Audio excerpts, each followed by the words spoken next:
Namaste, and welcome to our continuing series on the life divine with our beloved Ranga. We are on page 375, beginning with the sentence, "The original status is that of the reality."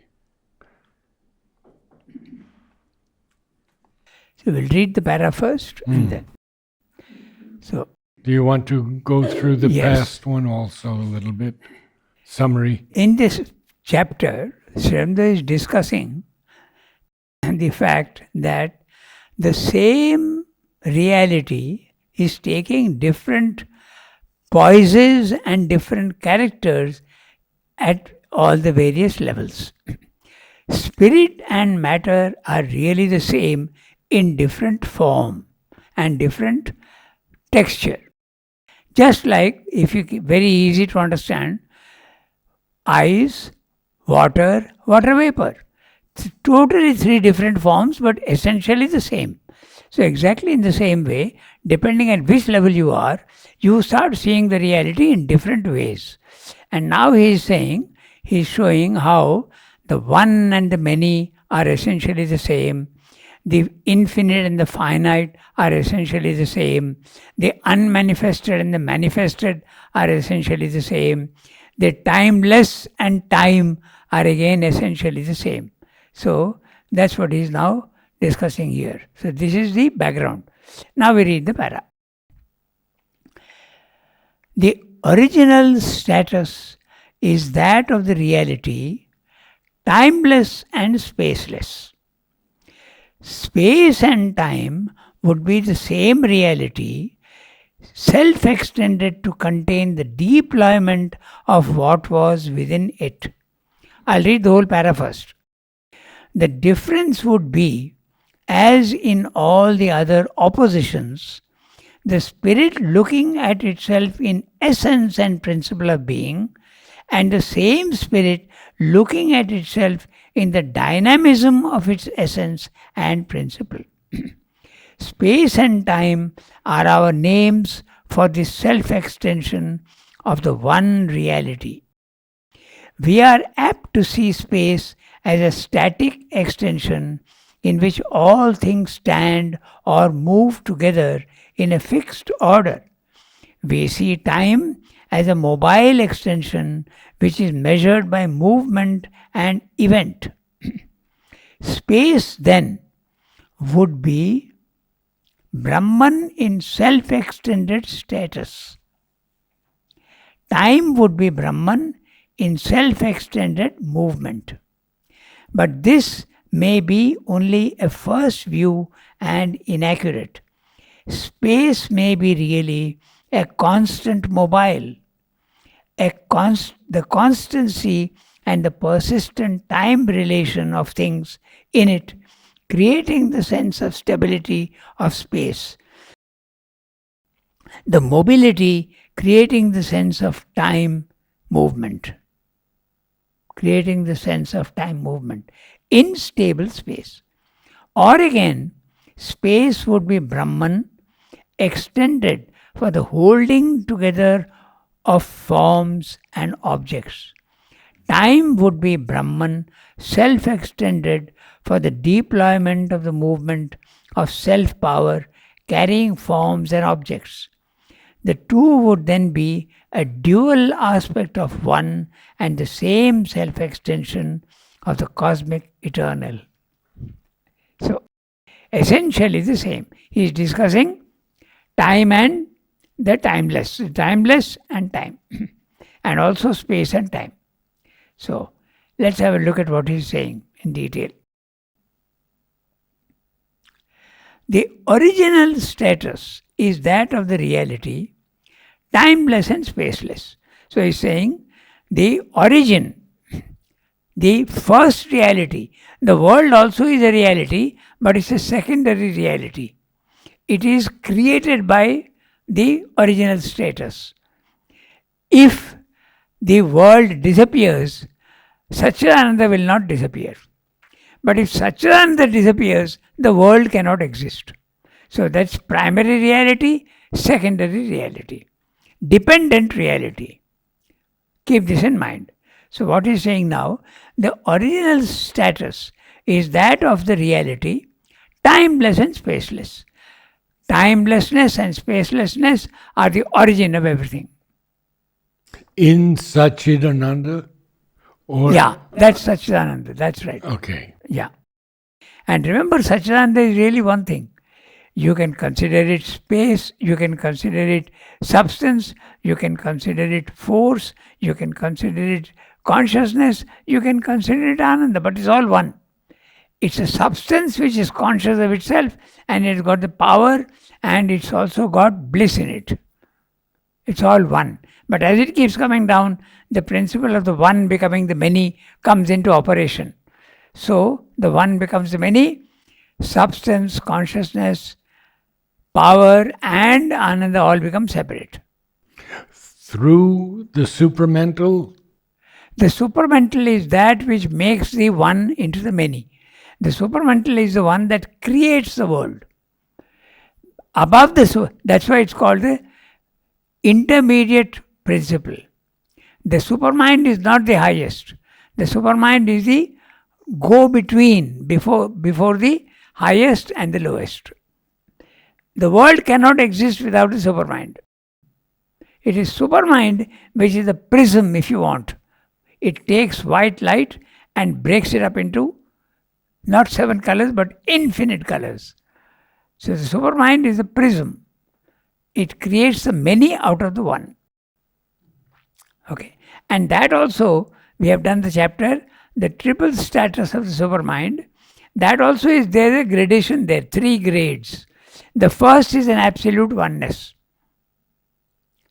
I'll modify that little. Mm-hmm. So you can picture that as a sea which is absolutely without movement, without waves, clear, absolutely transparent, subtle, infinite, eternal, static, not moving at all.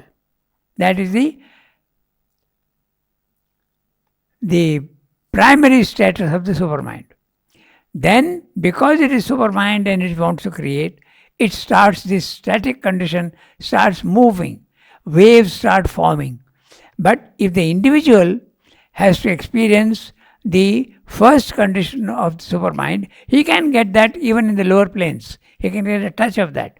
He will experience absolute, complete destruction of the world and only the one featurelessness. But if he has the experience of the secondary status of supermind, he will see that he is conscious of his own individuality, but the consciousness which is creating his individuality is more prominent. In the third status, his own consciousness, his individual consciousness is more real to him than the sea which is creating his individual wave. Okay, so that's a triple status of supermind. So now Srimto makes a small difference. He says the first status of supermind is not the absolute static condition. It's not the absolute one. Because the absolute one can never become the many. It is absolutely one. But the supermind's oneness has the potentiality to become the many. That's the difference. He makes a difference between the oneness of supermind and the absolute oneness above it. Okay. And Buddhists, they choose that absolute oneness. They disappear into the infinite. They don't want to have anything to do with creation. Okay. So original status is that of the reality, timeless and spaceless. Time and space at the lower end would be the same reality, self-extended to contain the deployment of what is within it. Now, so this static condition pours itself out into forms. It is deploying whatever is there within it. And the deploying is a very interesting word. Like you deploy an army. Mm-hmm. Okay, you tell your army, okay, you go there, you go here, you go here. Do it's it that movement. way. Yeah, the movement. So it is deploying. But this deployment is whatever is there, potential in it, it is coming out. The very good example to understand this deployment is the seed. If you put the seed into the ground and give it the right conditions, it deploys what is within it. And if you do a time-lapse photography, which is very interesting, you will see first how out of that seed the sprout comes out, then the leaves come out, then it goes higher up, more leaves come out, buds come out, the trunk forms, so everything that is there is deploying itself. So all that is contained in the sober mind, in the timeless and spaceless, deploys itself. There's an interesting thing in botany. The first two leaves that come out are not leaves. They are seed leaves and they feed the plant. Oh. And then the next two leaves are the true leaves. And from there on. We call They them feed the plant. We call them seed leaves. Oh. Yeah. So there's a transition. So that which is coming out is seed and leaf both. Yes, and roots. Yeah.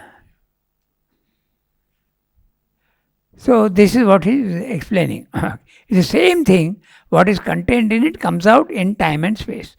Now he is giving a description of how to see time and how to see space. The difference would be, as in all the other oppositions, which are the oppositions that he is talking about? The one and the many, the formless and the form, the subtlest and the grossest, the infinite and the finite. These are all the oppositions. Like all the oppositions, spirit looking at itself in essence and principle of being, looking at its potentiality. That is the timeless and spaceless. Spirit, Chit, consciousness is looking at its force which is static. Okay, so that's what he's saying. Spirit looking at itself in essence and principle of being, and the same spirit looking at itself in the dynamism of its essence and principle.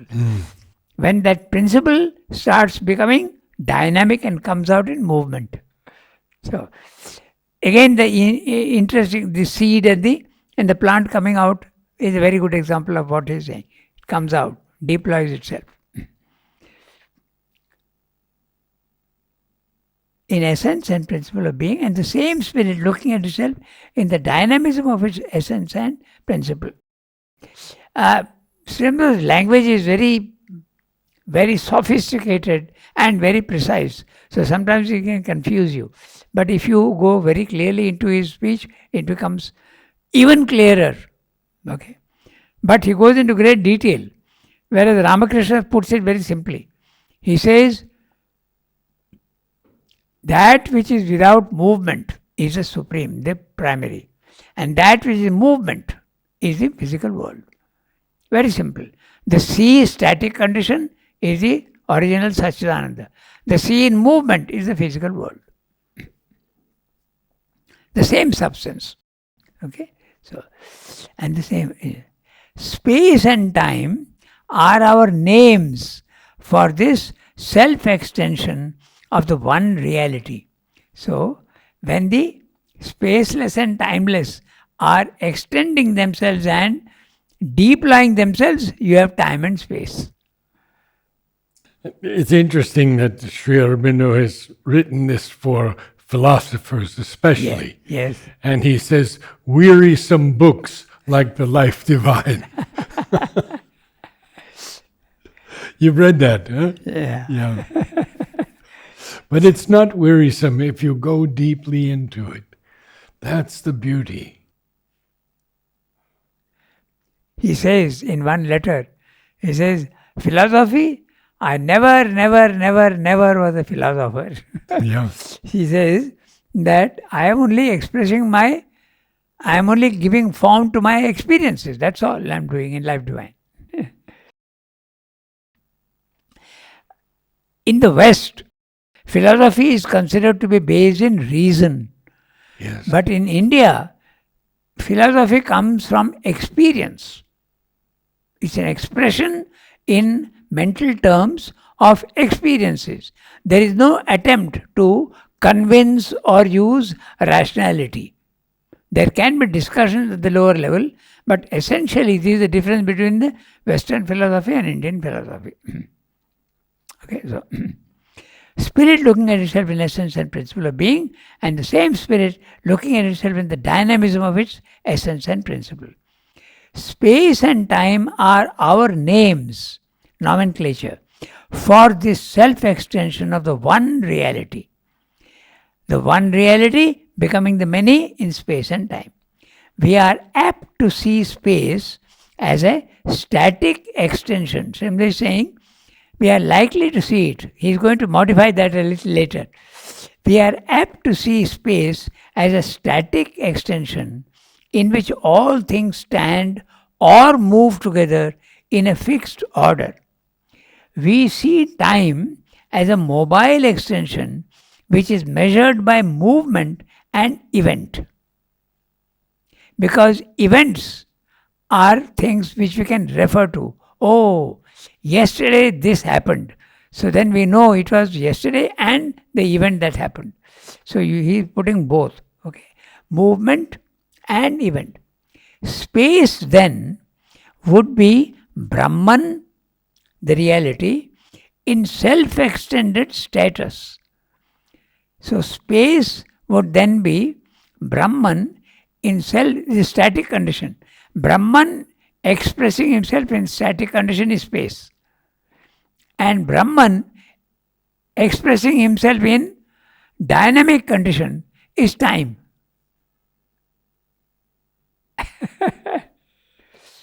Very interesting. The mobile extension, which is measured by movement and space. Space then would be Brahman in self-extended status. Time would be Brahman in self-extended movement. So note, self-extended movement.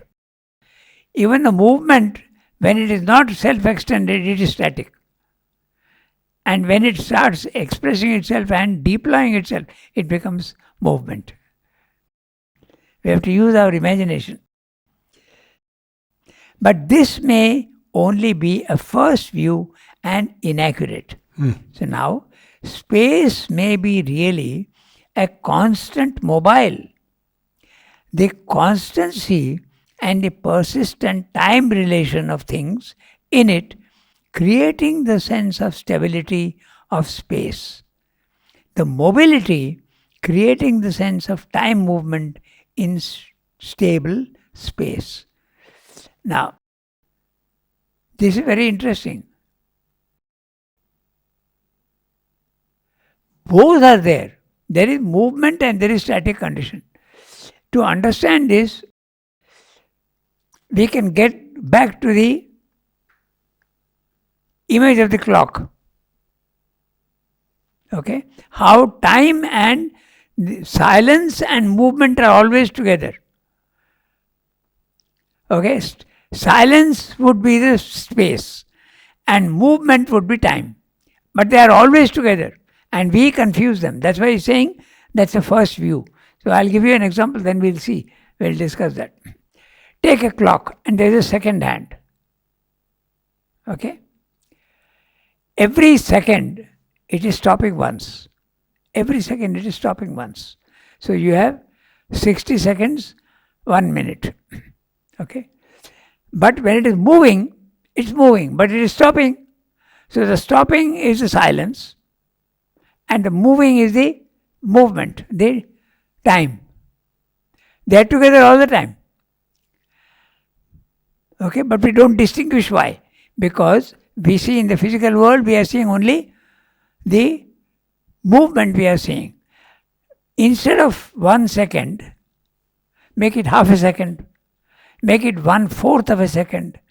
Make it 1/1,000,000th of a second. Make it 100 millionth part of a second. Then what do you see? You won't see this jerky movement. You will see a smooth movement. This is what the world is. The world is being created at every moment. It is being destroyed instantaneously, and it is again being instantaneously created. So this, you see, only the smooth movement, but both are there all the time. Space and time are always there. There are only two different aspects of the static condition and the movement. Brahma is creating. In our Indian they express it like that. Brahma is creating, Shiva is destroying, and Vishnu is maintaining. Can you say preserving also? Pardon? Can you also say Vishnu is preserving? Yeah, that's right. He gives you the sense of continuity. So, this is what he's saying here in different words. You can say the same thing. Okay? He's saying, but this may only be a first view and inaccurate. Space may be really a constant mobile. Okay? The constancy and the persistent time relation of things in it, creating the sense of stability of space. So if you think of this, they are always together. It depends on how you are looking at it. Time and space, stability and movement are always together.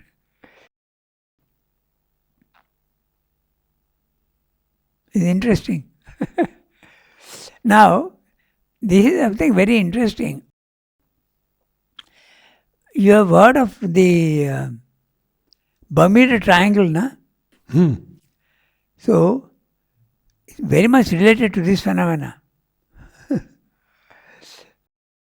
That an aeroplane going in space, okay, it's in the physical world, okay, it suddenly disappears for 15 minutes or so, it disappears and again comes back.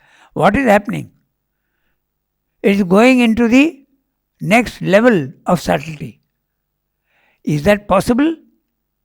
Yes, it is possible. It seems very impossible to understand, but if you see carefully, can ice not become water? Can water not become water vapor? So the same thing can go from a physical condition to a pranic condition to a subtler condition, and if you are doing yoga, you can go right up to the top. So this plane which is disappearing, okay, it is just going into the next plane, subtle plane, and therefore all the laws, physical laws, are completely non-existent there. The radar doesn't work, you lose contact with the traffic, the control tower, you lose completely, and then you come back again into the physical world. But when you go there, time has become slow. So when you come back into the physical world, you have saved time. This is the very famous case of the, I'll take up two cases. I'm going a little, but this will it's good. make us understand what we are saying. I'll take two cases. One is the modern airline with 300 seats, a modern jet, okay, with 300 seats. This is what happened to it. And the pilot lost contact with the control tower and he couldn't understand what's happening. He felt he was hurtling through space. Okay, and this also is very interesting because when you are going from the physical world into the subtle world, even the soul feels that it is going through a tunnel. Okay, this is what happens to the pilot. Near-death experience. Yes, that's right. One of the things, there are 10 or 12 things which are common, but everybody who is going out of the body will not experience all the four. They'll experience a few of those. One of them is like going through a tunnel. Another is seeing light. Another is seeing your own body. Another is your known people who have gone away before you coming to receive you. Some hear music. Some see beautiful landscapes. All this type of. But one of the things that is, you feel you are going through a tunnel. And this is what happens with the pilot who is also taking his plane, he feels he's hurtling through a tunnel. Okay? And then suddenly he comes back, radio contact is established, and he lands and he sees that he has gained time. He has come 15 minutes before arrival time. How is that? Because when you go up, you are going into the timelessness. Time slows down. Even Einstein says that. Time is slowing down. Time is slowing down. When you go into the self, time is static. So this is what is happening. Now what happens to the 5 jets, the American jets, that disappeared forever?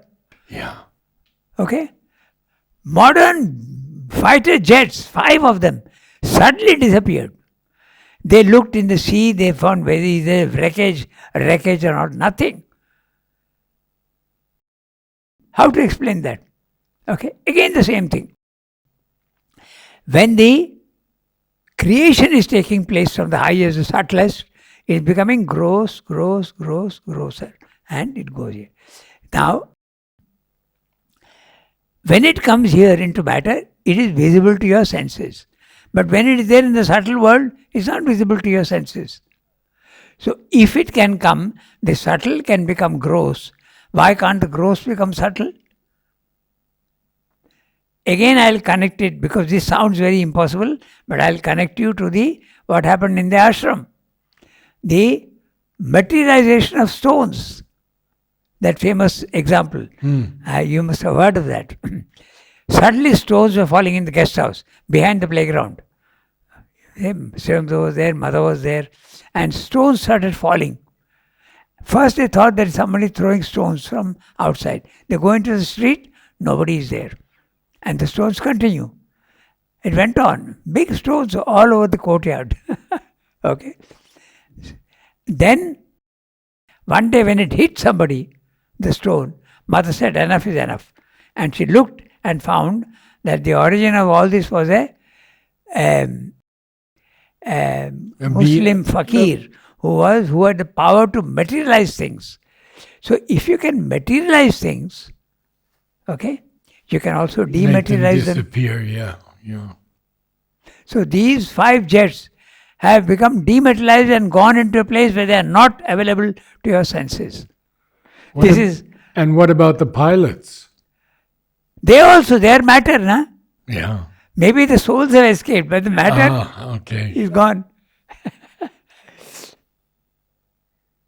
So this gradation and the time and timelessness, all this is connected. Someone asked me a question when we spoke about this materialization of stones in the guest house. They asked me, it's a very, this boy he has a philosophic mind. He has done philosophy actually after coming out of knowledge. So he asked me, when the stones are materializing here, have they dematerialized somewhere? He asked me. In order to come down. Yeah. So is it necessary for you to take a material stone, dematerialize it and materialize it here again? But the answer is clearly no. Because universally that's happening all the time. The subtle is becoming gross. And the gross also is disappearing and going back into the... Constantly this cycle. Na? So this is what is happening. So, this is a very interesting description. And in another chapter, Srivada discusses more the time and the timelessness. He says I refer you also to the agenda, where Mother is saying that I am in a strange condition. Oh yeah. Things which should take 5 minutes is taking half an hour, and things which should take half an hour I am getting it done in 3 minutes. And she mentions particularly her brushing of teeth. So there again, she is in a consciousness, she is wavering between the two consciousnesses. If she is there, time is slow. If she is here, time is normal and fast. So this is what Shabda is saying, and we have to put several things together to be able to understand what he is saying. One is dematerialization and materialization is possible. It is important to understand this. Then the phenomena in the Bermuda Triangle. And then the gradation. Ice can become water, water can become water vapor. It is disappearing actually at the higher level. And water vapor can also disappear entirely. When we speak of ether, air, fire, water, earth being the same, that's exactly it. Ether is disappeared. Matter has disappeared. Matter has become subtle, water, then it becomes fire, then it becomes air, and then it becomes ether. So this is a phenomenon that's happening all the time. Downwards and upwards also. Time and space.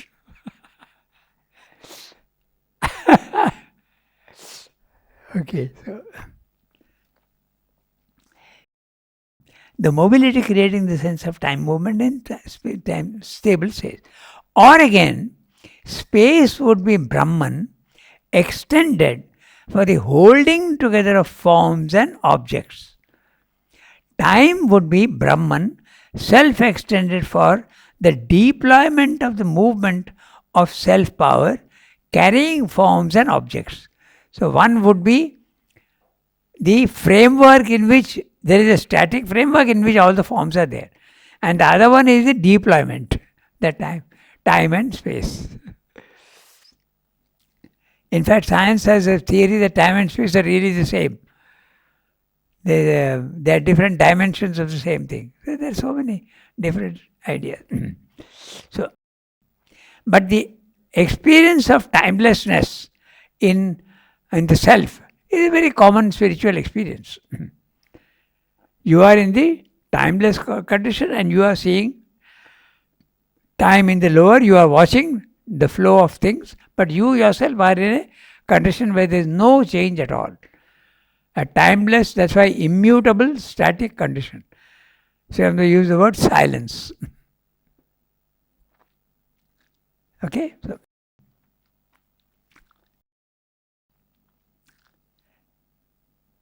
time would be Brahman self-extended for the deployment of the movement of self-power carrying forms and objects. The two would then be a dual aspect of one and the same self-extension of the cosmic eternal. And you can look at it in so many different ways. You can also use the words Purusha, Prakriti. Purusha is the personal being, or you can consider as the consciousness, and Prakriti is the movement. That is static and this is movement. So Purusha and Prakriti, you can think of. Or you can also think of Chit Shakti, consciousness and force. The same idea looked at in different ways and expressed in different ways. Okay? You have to use their imagination a lot. Put several things which one has read together and then some sort of a bit of clarity comes in. A purely physical space might be regarded as in itself a property of matter.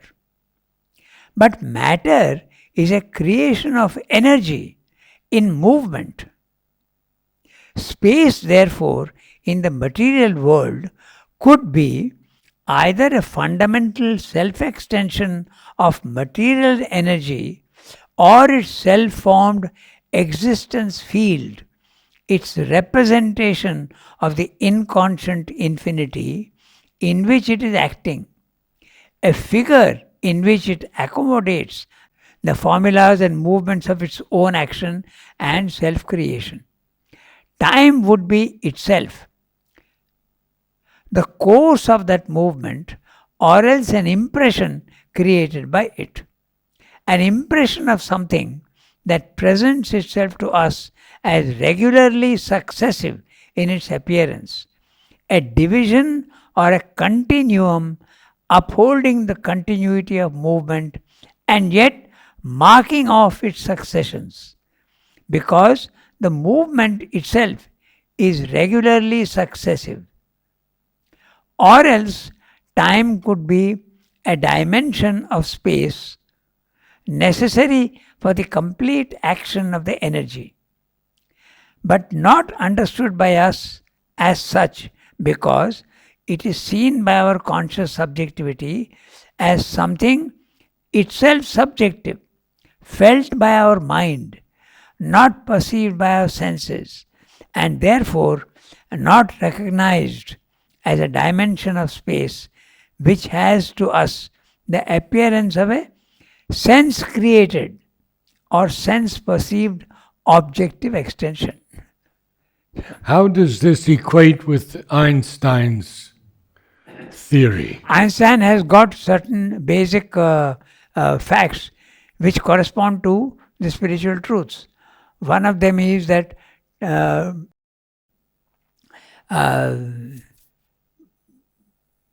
time is something not fixed, it is mobile. It depends on how you are seeing.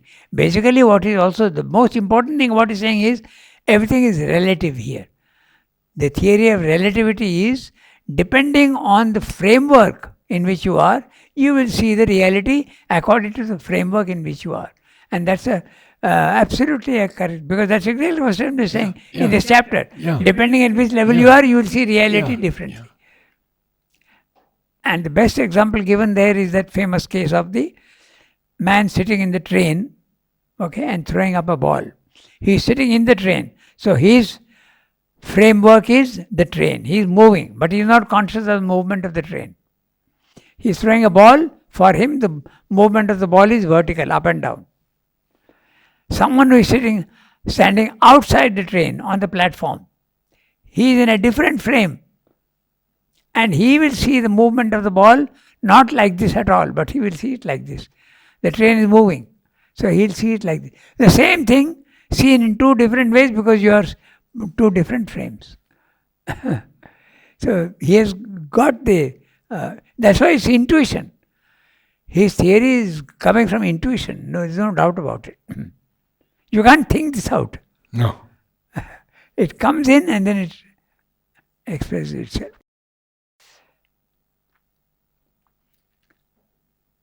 This paragraph, we will leave it for everybody to work out for themselves. It's not very easy. No. But we have given enough discussion on the other one. So this is a continuation of the same subject. Thank you, Ranga. Namaste all.